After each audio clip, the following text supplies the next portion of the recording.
Right. Good morning, Mike, and good morning, everybody who's watching. Welcome to another video from the Teacher Learning crew. Mike, you've just published an article about tragic death of Ruth Perry recently. One thing I would say though, Nick, is that we might get some people listening to this who are abroad, who might be overseas, not in the UK. Oh, And so just for the benefit of those individuals, this is actually about the school inspection regime in England, which is at the moment governed by Ofsted, which is the Office for Standards in Education, which is a kind of semi-autonomous government organization, certainly government-financed organization. And they do these short inspections of schools on a kind of 4 or 5 to 6 year rotation. And these inspections are then published in reports which are in the public domain. So this is really where, the context, I suppose, for the article. But certainly in the English press in the last 2 weeks, there has been a real outcry because a particular school had an inspection last November, which downgraded the school from being the highest grade, outstanding, down to the lowest, inadequate. And tragically, the head teacher of that school took her own life on the 17th of March. And this has resulted in an absolute storm of, outcry against Ofsted, who are at the moment perceived as being somewhat to blame for this death. Obviously, there is a coroner's inquest going on at the moment, which is presumably reviewing what role Ofsted may or may not have played in the death of Ruth Perry. So we'll need to be sort of fairly cautious about attributing Ofsted to that tragedy, but there's no question what the family think. And I've put some links to sort of articles, that have been doing the circulation over the last 2 weeks in the article that we've just posted on the website this morning. So that's the context anyway. Yes, very good. Thank you for that. So what are the points that you are making in this article? Yes, well, I mean, there's always a kind of because Ofsted functions in this kind of rather shock and awe way, i.e. it literally sort of parachutes into schools on a moment's notice, and colleagues often speak of overwhelming workload pressures during inspections, sometimes very difficult conversations, very difficult dialogues, an extremely robust and rigorous process, as was a lot of colleagues who are teachers speak about their Ofsted inspection experiences. Now, what has arisen accompanying that are many, many, many, many stories which are unverifiable about the malpractice of Ofsted inspection teams and individual inspectors. I mean, I'm sure if you're a teacher in England, you will have at some point had a conversation with a colleague in which the word Ofsted is used, and accompanying that word are stories of aggressive, maybe manipulative, possibly even bullying and harassing kind of behavior. I've heard stories many, many times of that kind of thing. Impossible to verify, and of course it has resulted in what I call a kind of professional folklore about Ofsted and its practices and functions. And what's bizarre is that if you were an organization in which you knew that stories about its practices were being shared, i.e. that the inspection teams are engaged in aggressive or bullying activities, wouldn't you be anxious to dispel that? Wouldn't you be anxious to say, hang on a minute, no, we don't do this kind of thing. We have a code of conduct and so on and so forth. Now, yes, Ofsted inspection teams do have a code of conduct. You can make complaints about individual inspectors who seem to be, abusing that code of conduct. But I don't think that's enough, to really scotch these stories.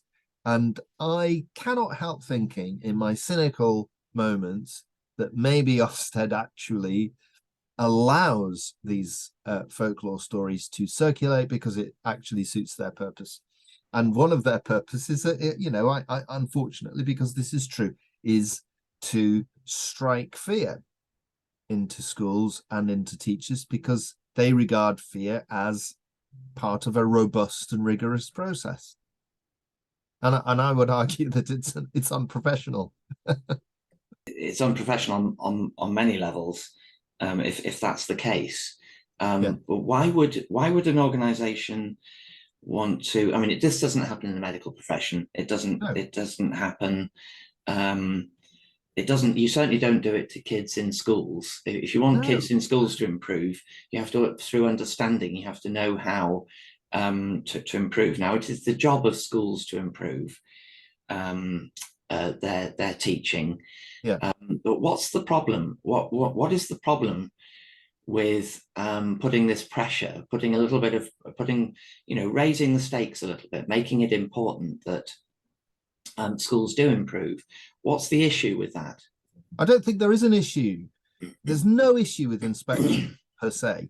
There's no issue with having challenging conversations with individuals with whom you might be unhappy, or with whom you think there needs to be action taken, or something like that.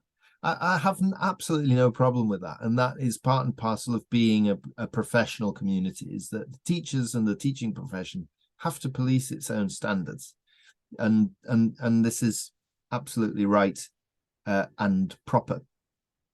But I think that Ofsted just goes a bit too far, and I think that sometimes, I mean, some of the stories that you hear are, I think, quite often unbelievable, and probably totally lacking in credibility. But nevertheless, they seem to stick. They seem to be stubborn, and I do feel that Ofsted needs to make more of an effort in dispelling this kind of folklore, and avoiding making schools and individual teachers fear them, because I do think that deprofessionalizes individual teachers. Now, there's an additional attribute, I think, that is a problem, and this is more of a structural problem that I think Ofsted as an organization suffer from, and that is its secrecy.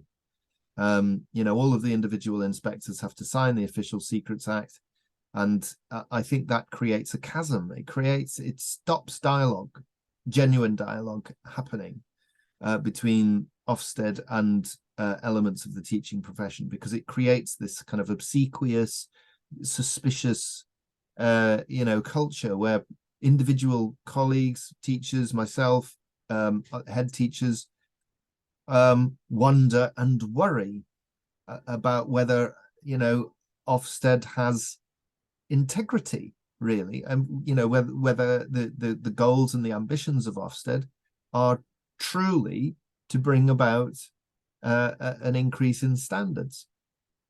Because you have to ask yourself, well, if it's, I've enclosed one of these links in the article, if it is true that 10 teachers' deaths have been linked to Ofsted inspections in official coroner's reports, I mean, that's not raising standards and improving lives. That's absolutely appalling. It really is. And why isn't Ofsted saying, hang on a minute, this is not what we intend? And instead, we're just getting total silence.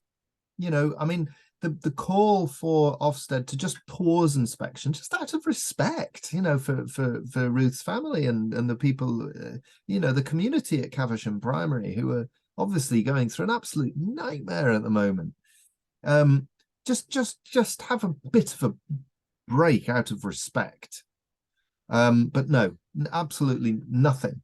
I just feel that this is an organization that just that isn't transparent. There's no accountability, and it's behaving with impunity as a result of that. And that just develops arrogance. It creates, you've talked about this, Nick, creates this disconnection, between, Ofsted and its various mantras, policies, frameworks, and the actual, reality of the teaching profession and the culture of schooling. There is this problem in the news at the moment where reducing the efforts of a school to teach its children down to a single 1 or 2 words of an inspection outcome does seem to be pretty destructive. What kind of puzzles me is that we never treat children in this way. Children are the most sensitive learners. We've got to be at the top of our profession to be able to maximize and optimize the opportunities that we have in classrooms. Yeah. But it just strikes me that rendering a school down to a grade is highly destructive at any level, outstanding or inadequate. Or requires improvement or good, the other two, they're all destructive. Because if you give a school a grading of outstanding, then where does it have to go? How is it going to carry on improving? Yeah. And quite often schools cycle in and out of this because they bounce from one to the other. They put the hard work in and they get to outstanding, and then they, or if they can, if any schools can these days, there are very much fewer of them, of course, the outstanding ones. Now it's absolutely clear standards have got to go up, but the way you increase standards in other professions is by professional development and learning from failure.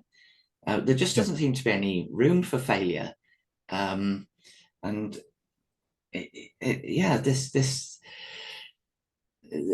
rendering it down to a single grade is clearly a problem. I mean, I think there is a problem, particularly with Cavendish Primary, because by the account even of the inspection report that comes through, there seem to be really significant strengths in that school. It's even written as a bright and sort of energizing and warm and friendly school environment, and that there isn't really any sort of visible change or drop in standards since the previous inspection, when it was found to be outstanding. The only thing that's passed is a few years. How can a school drop 4 grades when its standards haven't really changed at all? I mean, that's problematic, to say the least. And I mean, I know lots and lots of colleagues and teachers, some of them head teachers, who have simply decided to throw in the towel and just I don't want this anymore. Well, that's actually, I'm just going to go and join business, or I'm going to do something completely different. Why should I bother with this kind of stuff? That's a really interesting point, because both of us have been affected by our careers have changed as a result of Ofsted. Yours in particular. And obviously that happens to a lot of people. You've just alluded to that. So isn't the problem that Ofsted thinks it's a supportive organization? Its logo implies that it supports, but of course it's the job of the school to improve. And when you position a school as one of these grades, it's just unhelpful. You would never do that to a child. You would never do that in medicine. Why is it supposed to work for teachers? Well, it's never really conducted proper research into the impact of its own practices. And this is really the problem, is that if all it would take to reform Ofsted, because I'm not one of these people that say it should be abolished, because I think there needs to be a school inspection system. I mean, if you want to change the name or something, that's fine. But, the simple way to reform Ofsted and to make it I think, fit for purpose, is to make it accountable and to open up it so that it's transparent, completely transparent, not this secrecy stuff, and then allow Ofsted, and don't get me wrong, Ofsted is full of inspectors who are highly able people who have a lot of experience and who probably have a great deal to give in terms of advice. But it would be great if these inspectors could be unleashed, or their expertise could be used in a much more dialogic, formative way to help schools. That's open, that's transparent, that allows schools to be honest, to be sincere, so that they can then get the help that they need. Instead, what schools do is that they create evidence trails for what they want to project, rather than how they actually are. Now, this creates enormous paperwork and workload for colleagues, and it also really does firm up this disconnection, between the sort of official Ofsted inspection and therefore the gradings and the reality of the school. And that's a massive problem. So the two conclusions for once that I think we have probably come to over a long period of time seem to be completely reflected in everything that I've heard on programs like Any Questions, on Radio 4, for example, where and the two conclusions are: rendering it to one grade is counterproductive, because you can't just say just go away and become outstanding. That has to be a full understanding behind that. And the second thing is that the process of inspection needs to become supportive rather than judgmental and destructive, which is what it clearly was in this case and appears to be in many cases. Yes. So those really are the two conclusions that are for the first time, completely reflected in public, in the immediate public outcry from this particular tragedy. It's really got to change. The only reason I think why it isn't is that Ofsted currently has the government support. But that may well be temporary. Yes. And you get support from the government at your peril. Really, how quickly that can change. There does appear to be a government agenda behind this. Oh yes, definitely. So we're almost out of time. So I think we'll leave it there. Thanks very much for watching.